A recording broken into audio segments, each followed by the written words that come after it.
याच ह्या संस्थेने शिक्षण क्षेत्रामध्ये अत्यंत चांगली दर्जेदार अशी ओळख निर्माण केलेली आहे. महामहिम राज्यपाल साहेब आणि आम्ही जेव्हा आज वर्कशॉपचा राऊंड घेतला तेव्हा ज्या प्रकारचे प्रोजेक्ट ह्या विद्यार्थ्यांनी ह्या ठिकाणी सादर केलेले आहेत, म्हणजे सिंपल वेल्डिंग पासून तर एखादा प्रोटोटाईप एखाद्या मोटर कारचं डेव्हलप करणं इथपर्यंत, म्हणजे from the simplest possible to the most complicated अशा प्रकारचे मॉडेल जे त्यांनी ह्या ठिकाणी सादर केलेले आहेत आणि फार कमी अवधीमध्ये कमी खर्चामध्ये, तर त्याच्यामुळं त्या विद्यार्थ्यांच्यामध्ये जी क्रिएटिव्हिटी आहे आणि त्या क्रिएटिव्हिटीला जो सपोर्ट केला जातो संस्थेच्या मार्फत हे त्या ठिकाणी दिसून येते. आणि म्हणून अशाच प्रकारची संस्था पुढे प्रगती करू शकते.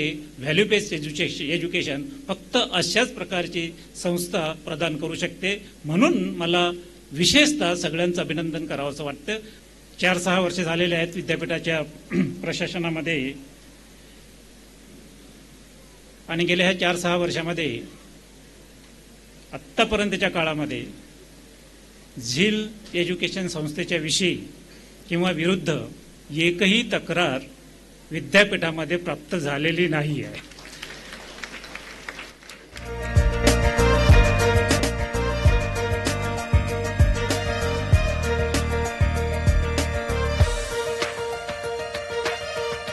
आपण वायफाय केलं, परिसर वायफाय केला म्हणजे काय, इझी कम्युनिकेशन.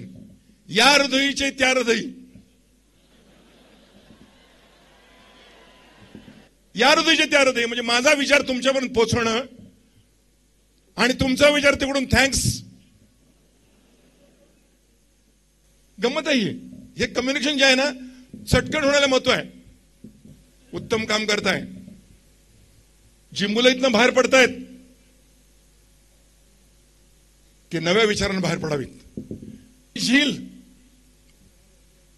इंग्लिश मध्ये झील म्हणजे तळमळ आहे, पण हा आमचा संभाजी माण्यासारख्या तालुक्यातनं, दुष्काळी तालुक्यातनं, शिक्षणाला वंचित झालेल्या तालुक्यातनं इथं आला.